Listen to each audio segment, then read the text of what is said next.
Para personas inquietas, Capital Radio. La mañana de la 10 con Tere Coello. Continuamos en directo en sintonía regional de Capital Radio Canarias. Bueno, y ahora ponemos nuestra atención en nuestro entorno, en nuestro medio ambiente. Bueno, y en nuestras calles, y en nuestro aire, y en nuestras playas, y en nuestras aceras, y en nuestros montes, y en nuestras carreteras, en todo un poco. Saludamos a nuestro invitado. Él es el portavoz de la Asociación Tinerfeña Amigos de la Naturaleza, ATAN. Eustaquio Villalba, buenos días. Hola, buenos días. ¿Cómo se encuentra Eustaquio? Bueno, bien, soportando los efectos de la edad, pero bien. Bueno, el no soportarlo, lo contrario no es positivo, ¿eh? Sí, no. Hay que soportarlo. No me gusta nada, no. así que lo soporto bien. Con positivismo, venga, esto toca pues sí, para adelante. Con esto voy y vamos a arar. Eustaquio, primero que nada, me gustaría conocer su opinión sobre los resultados en estos pasados comicios a la Unión Europea. Bueno, eso es una opinión personal porque como portavoz de ATAN no tengo opinión sobre esos temas, porque nosotros no opinamos de temas políticos, pero evidentemente a nivel personal sí. A nivel personal pues me preocupa mucho el avance de la extrema derecha, puesto que eso pone en duda pues los estados democráticos y el estado de bienestar que hemos disfrutado en Europa hasta estos últimos años. Creo que es una situación peligrosa y esperemos que los electores pues decidan votar por partidos que defienden más claramente la democracia y el estado de bienestar y que no apoyan posturas dictatoriales y racistas. Pero bueno, el electorado es el que tiene la última palabra. Le preguntaba porque analizándolos me sorprendía ese importante retroceso de los verdes a nivel europeo, ¿no? De los ecologistas, y ese avance de los negacionistas del cambio climático y de todo lo que tiene que ver con el medio ambiente. Complicado. Sí, eso como te decía antes, es muy preocupante porque entre los partidos de extrema derecha el negacionismo tanto climático como en otros aspectos, por ejemplo en vacunas o incluso los terraplanistas, es decir, el estar en contra de la ciencia, que es lo que nos ha permitido alcanzar el nivel de bienestar que tenemos hoy día, gracias a los avances científicos. Nuestra sanidad es gracias a los avances de las vacunas y de la ciencia, y que ahora hayan grupos políticos que ponen en duda pues todas esas cosas, pues nos deja de ser muy preocupante de cara al futuro de nuestras sociedades. Uh-huh. Bueno, estamos ya casi a 2 meses desde que gran parte, miles de canarios salieran a las calles de todas las islas para reclamar un cambio de modelo económico y turístico. El pasado 5 de junio, el pasado 6 de junio, los diferentes colectivos que conforman la plataforma Canarias Pa'lante denunciaron el nulo interés del gobierno de Canarias por construir un modelo alternativo. Los primeros días tras ese 20A, todos fueron propuestas, reflexiones, parecía que de verdad se iban a sentar a trabajar, como yo decía, pero casi 2 meses después, más de lo mismo. ¿Qué alternativas hay tras esta reunión Canarias Pa'lante? ¿Qué proponen? Bueno, lo que nosotros proponemos es que los políticos de una vez pasen de la palabra a los hechos. Pero si miramos las palabras, como has dicho, han hablado de reflexión después de todo lo que ha ocurrido tras las manifestaciones del 20 de abril, con una postura opuesta a la que sostenía antes del 20 de abril, en que decían que todas esas manifestaciones que se iban a celebrar solo eran muestras de turismofobia y de gente que dicen no a todo, etcétera, etcétera. Luego, con el éxito de la manifestación en toda Canarias e incluso en el extranjero y la repercusión que ha tenido a nivel internacional, pues han cambiado el discurso y hablan que hay que reflexionar, que hay que tomar medidas. El resultado de todo ello, es decir, los hechos, pues demuestran todo lo contrario. Primero, no se han reunido con los convocantes de la manifestación, con las asociaciones y los grupos que hicimos lo posible para que tantos canarios salieran a la calle a manifestar su hartazgo con esta situación. Y sobre todo lo más significativo del asunto es que ese discurso de con buenas palabras, que hay que redistribuir la riqueza, que como dice nuestro presidente de gobierno, que hay que reflexionar sobre el turismo y cómo se está desarrollando en las islas, los hechos sin embargo van en dirección contraria. Se aprueban nuevos hoteles, o un nuevo hotel de 1000 camas en Fuerteventura, se programa un hotel en Las Teresitas, se invierte dinero público en cosas absolutamente innecesarias como un circuito del motor con graves repercusiones en nuestro patrimonio natural y en nuestro patrimonio arqueológico. Es decir, que los políticos, como viene siendo habitual, los que gobiernan ahora en estos momentos las instituciones, pues tienen un discurso de cara a la galería y unos hechos que son los que demuestran realmente por qué modelo de desarrollo económico apuestan. Y hoy por hoy no varían en absoluto lo que estaban haciendo antes, sino todo lo contrario. Siguen empeñados en mantener como un éxito el aumento del número de turistas, el aumento del número de coches, el aumento de los kilómetros de carretera, el aumento de los visitantes a nuestros espacios naturales, a pesar del evidente colapso que estamos sufriendo en casi todas las islas. Sí, porque antes se hablaba de la autopista del norte como el gran gravamen, ¿no?, de los atascos, pero es que ahora en cualquier lugar de la isla, en cualquier lugar de Canarias ya hay atascos.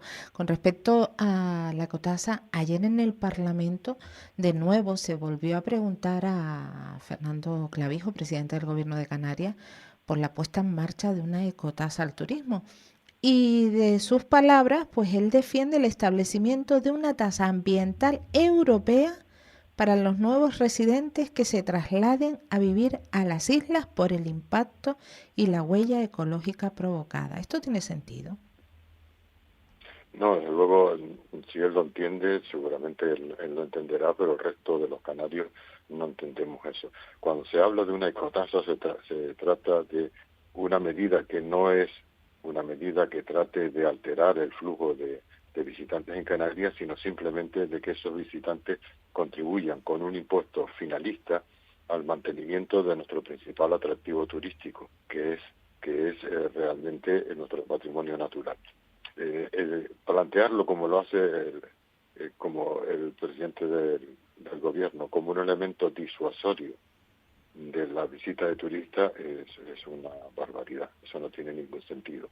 Cuando nosotros, los grupos que hemos convocado estas manifestaciones, pedimos una tasa turística, lo hacemos con el fin de preservar nuestro patrimonio natural y nuestro patrimonio cultural, y que cuente con cosa que hoy no tiene, con el presupuesto necesario para funcionar. Por ejemplo, que haya más agentes medioambientales que protejan y que vigilen nuestros espacios naturales de las barbaridades que se están cometiendo. Pero si al mismo tiempo en nuestras instituciones, como ocurre con el Cabildo, como decía el influencer que subió allí, la acompaña hasta el capo de Medio Ambiente para que pueda realizar sus barbaridades y sacarlos en las redes sociales, pues la verdad que vamos por mal camino. Eso no es una medida. En las medidas nosotros pedimos claramente que se busque la manera, para eso existen los juristas, para eso los contribuyentes les pagamos dinero a los partidos políticos, que se busque la manera de evitar el crecimiento de la población residente en las islas. Solo hay dos cosas posibles. Una es unas limitaciones de tipo jurídico entre la Unión Europea, de tal manera que se limite la cantidad de gente que vienen de la Unión Europea y que se vienen a vivir a Canarias, y en segundo lugar un cambio en el modelo turístico que limite el número de visitantes, por tanto el número de trabajadores inmigrantes que vienen casi todos de la Unión Europea a establecerse en Canarias, llamados por el turismo, y así evitaríamos otro problema. En Canarias tenemos los sueldos que pagan el turismo más bajo, o prácticamente los más bajos de toda España. Tenemos un nivel de pobreza que abarca a 1 de cada 3 habitantes, y eso es lo que tenemos que tratar de resolver, no de marear la perdiz proponiendo medidas inviables. Eustaquio, cada vez que nosotros viajamos, tenemos la oportunidad de viajar, en el paquete nos entra ya esa ecotasa que tenemos que pagar por noche. Sí, sí. 1 euro, 2 euros.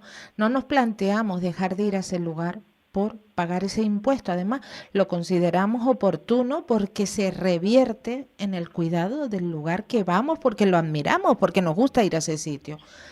¿Por qué? No sé qué idea puede tener usted o qué excusa o por qué desde el gobierno de Canarias se niegan en rotundo a cobrar este impuesto a quienes nos visitan. Pues no lo sé porque, como muy bien has dicho, cuando uno visita montones de lugares por toda Europa, de Sicilia hasta el norte, pues en todo sitio cobran una tasa y no por eso dejamos de ir, y una tasa que nosotros comprendemos que es absolutamente necesaria para conservar el interés de aquello que vamos a visitar.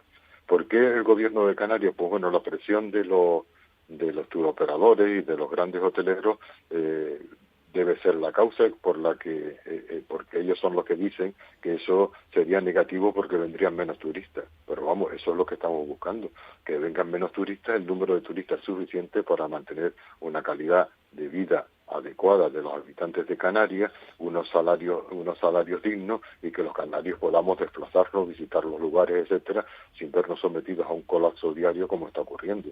Es decir, no entendemos cuál es la postura del gobierno de Canarias, porque además, si tenemos en cuenta que los miembros que son de Coalición Canaria dicen una cosa y los que son del PP dicen otra, pues la verdad que el ciudadano pues no sabe qué pensar ante esta situación, cuando necesitamos medidas urgentes ya. No estamos hablando del futuro, es algo absolutamente necesario hoy día, como lo sabe cualquier persona que se desplace por nuestra carretera, que trate de visitar pues el Parque Rural de Anaga en Tenerife, el Parque Nacional del Teide, cualquier otro lugar de los que se encuentran masificados en la isla, o en las islas en general. Y nada atractivo, por cierto, porque cuando uno va a un lugar de esto a visitarlo y se encuentra que para llegar tiene que pasar horas en la carretera por los atascos, y después cuando llega al lugar pues tampoco tiene dónde ir porque está todo lleno de gente, pues tampoco se disfruta del lugar. Pero yendo al dinero, si en Canarias nos visitan un promedio de 16 millones de turistas al año, con que solo se pagara 1 euro por la visita en general, estaríamos hablando de 16 millones de euros. Sí, es una cifra que permitiría invertir en la conservación de nuestros espacios naturales, en tomar medidas efectivas para que no ocurra lo que está ocurriendo. Por ejemplo, tenemos nuestro Parque Nacional del Teide, el espacio más simbólico de Canarias. Yo subí el otro día y con mi coche, porque el transporte público es muy deficiente para acceder a las cañadas, pero no pude parar, porque claro, yo no paro en las cunetas, todos los aparcamientos estaban llenos de coches de alquiler, no hay todavía, después de tantos años de hablar, no hay sistema de guaguas lanzaderas, de acceso de transporte público al parque, y se promociona el coche privado, y en este caso sobre todo los coches de alquiler. Consecuencia, la visita al parque es una visita muy desagradable, porque está tan lleno de gente que aquello parece una romería. Eso no es lo que es un parque nacional, ni es la calidad de visita que deberíamos dar en un parque nacional. ¿Cómo tendríamos que arreglarlo? Pues limitando, evidentemente, nuestro crecimiento turístico y tomando medidas de viabilidad, de movilidad en la isla que sean compatibles con conservar la calidad de nuestros centros, que no se pueda visitar Anaga un fin de semana porque hay un colapso de tráfico impresionante, es de pena, porque yo como ciudadano no puedo, pues, con mi familia salir a visitar si no hay ni siquiera un transporte público adecuado para esa zona, y si coges una guagua te va a tener metido en el atasco y al final no puedes disfrutar de la visita. Todo eso son medidas urgentes que hay que tomar, pero nuestros políticos, pues mira, pues lo único que se les ocurre para evitar los colapsos, poner un semáforo en Teresitas y programar un nuevo hotel de 400 habitaciones. Con esas medidas y con ese modelo, pues la verdad es que no vamos a salir del problema que tenemos. Y bueno, algunas medidas se quieren poner en marcha, ya me dirá usted si son viables o no. El Cabildo de Tenerife sigue empeñado en cobrar una ecotasa por entrar al Teide. Ya usted en anteriores entrevistas nos aclaró que los parques nacionales no se puede cobrar por entrar, pero sí que empezaron a cobrar No sé cómo se revierte eso o qué significa para el cuidado medioambiental esa entrada, esa ecotasa en Masca. Sí, el Masca, que la han convertido turísticamente en el Machu Picchu y han hecho muelle, han hecho todo lo posible por masificar el territorio. Masca prácticamente es otro lugar donde es imposible acceder porque siempre está llenísimo de coches y de personas, y ahora con un lugar como si una gran medida. La medida no tiene mayor repercusión que la recaudación de una tasa que no sabemos a qué van a destinar, pero si al mismo tiempo siguen promocionando que vaya la gente, da lo mismo. No se trata de recaudar más dinero porque vengan más visitantes, se trata de tomar medidas para que las visitas tengan suficiente calidad, pero eso es incompatible con unas políticas que tratan de promocionar que venga cada vez más gente, nómadas digitales, gente, jubilados europeos a establecerse aquí, mayor número de turistas todos los años. Pues claro, lo de la ecotasa, pues bueno, pues tendrán un poco más de dinero pero de un lugar, pero eso no ni soluciona nada ni sirve absolutamente para nada. Evidentemente tampoco son millones las personas que visitan Masca, ¿no? Solo los más arriesgados y los que vayan por esa zona. Eustaquio, el pasado 5 de junio se celebraba el Día Mundial del Medio Ambiente y los Océanos. La verdad es que yo vi la programación que se hacía a lo largo de las islas y me pareció un poco cínica tras haber celebrado hace mes y medio, el 20 de abril, esa manifestación reclamando más cuidado, más protección, más conciencia. ¿Qué opinión tiene usted de las iniciativas que se llevan a cabo para conmemorar días tan importantes para el medio ambiente? Pues como llevo diciendo, los discursos, la propaganda es lo que predomina sobre los hechos. Uno de los problemas más graves de contaminación que tenemos en nuestros mares, aparte de lo que está ocurriendo por el calentamiento global y el ascenso del nivel del mar, pero en cuanto a contaminación, deriva de que estamos vertiendo al mar todavía toneladas y toneladas de aguas contaminadas, sin la debida depuración a la que estamos obligados por una directiva que es del año 91 de la Unión Europea. Pero en Canarias todavía estamos pagando multas multimillonarias porque no hemos cumplido con esa directiva. Ahora mismo era noticia hace pocos días que el Cabildo por fin va a invertir en poner una depuradora en Candelaria, pero eso es algo que se sabía desde hace ya más de 40 años, sí, que había que depurar las aguas, pero no se ha hecho nada. Las consecuencias es que tenemos un gravísimo problema de contaminación en nuestras costas debido al vertido de agua que se están haciendo sin depurar, porque no se han tomado las medidas adecuadas. ¿Por qué se ha destinado dinero a otras cosas y no se ha destinado a eso? Porque los políticos son así. Tenemos que se han urbanizado enormes extensiones, por ejemplo, en la zona de Deje, cuando las instalaciones de depuración de agua y de conservación de lo que nos hace atractivos, de todas esas playas, etcétera, pues a veces se ponen en peligro porque esas depuradoras son insuficientes para el tratamiento de todas las aguas residuales que se producen. Lo mismo está ocurriendo, se hacen hoteles, se programan hoteles en el Médano, en La Tejita, cuando es un lugar que continuamente se ve cerrado, incluso como pasó el verano pasado en el Médano, por el vertido de aguas residuales. Por un lado está la propaganda y por otro están los hechos. Tenemos los ciudadanos que seguir de una vez que se dejen de palabrería, que se dejen de discurso y que hagan frente a los auténticos problemas que está soportando la población.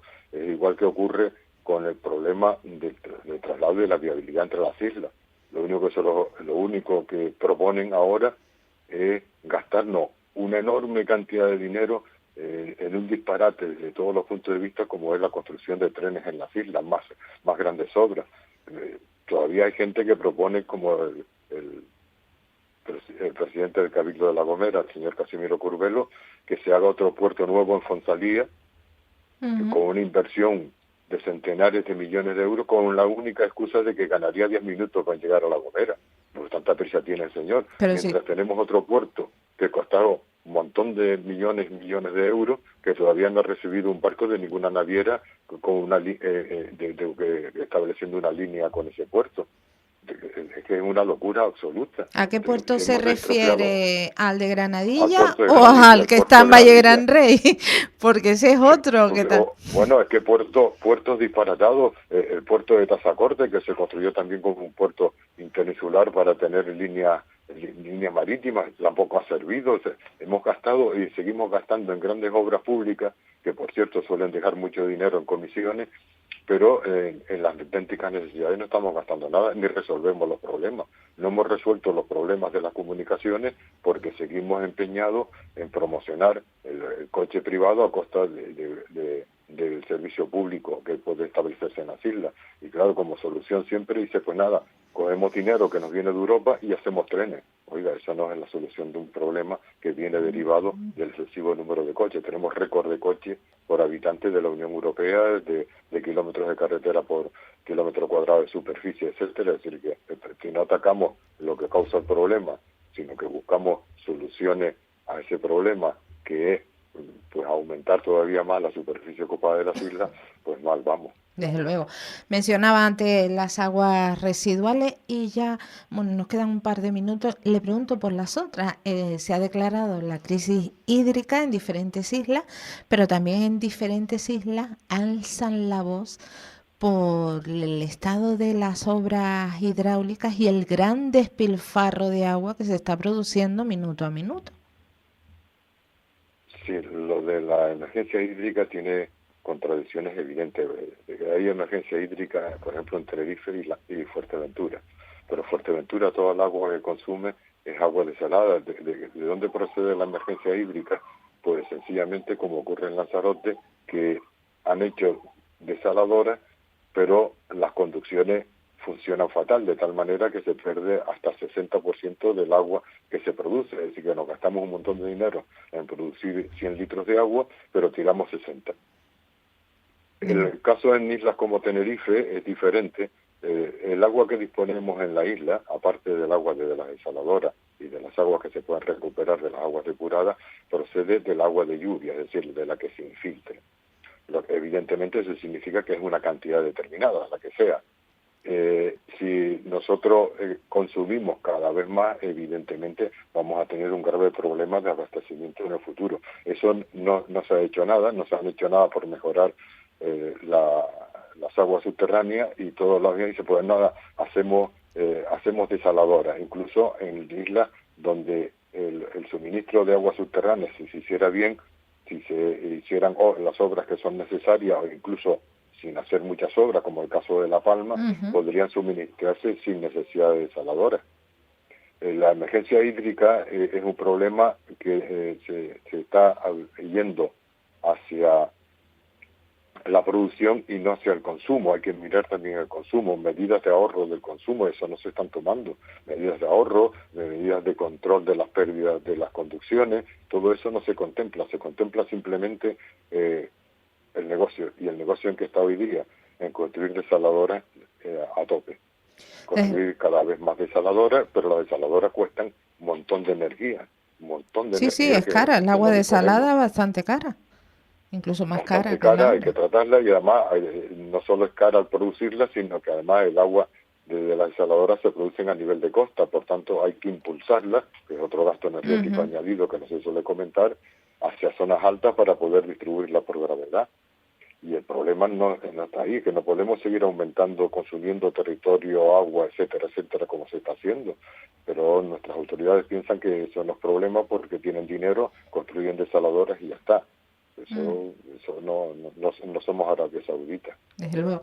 Eustaquio, para finalizar ya, comenzábamos hablando de Canarias Palante y le quiero preguntar, ¿ha habido algún acercamiento tras en esta semana? No, me hemos imagino denunciado en la rueda de prensa que se dio el otro día frente al Cabildo, pues precisamente una de las cosas que denunciábamos es que tanto el Cabildo como el gobierno de Canarias, en fin, las instituciones públicas, pues lo único que hace es marear la perdiz, y todavía no han tenido a bien reunirse con nosotros para oír nuestras propuestas. No somos conscientes, por lo menos desde ATAN, nosotros no somos un partido político, nosotros no somos los que tenemos que decidir, eso les corresponde a ellos, a los partidos políticos los pagamos los contribuyentes para que solucione los problemas, pero nosotros lo que queremos es aportar nuestra visión para que podría ayudar a solucionar esos problemas. Y es una solución que viene avalada que es asumida, como se vio en las manifestaciones, por una gran parte de la población. De acuerdo, nos quedamos con eso y seguimos los pasos, a ver cómo se va desarrollando todo este asunto. Eustaquio Villalba, portavoz de ATAN, como siempre, mil gracias por estar con nosotros compartiendo este tiempo de radio. Muchas gracias a ustedes por dejar oír la opinión de ATAN y de los colectivos conservacionistas. Como no puede ser de otra manera. Gracias, Eustaquio, un abrazo.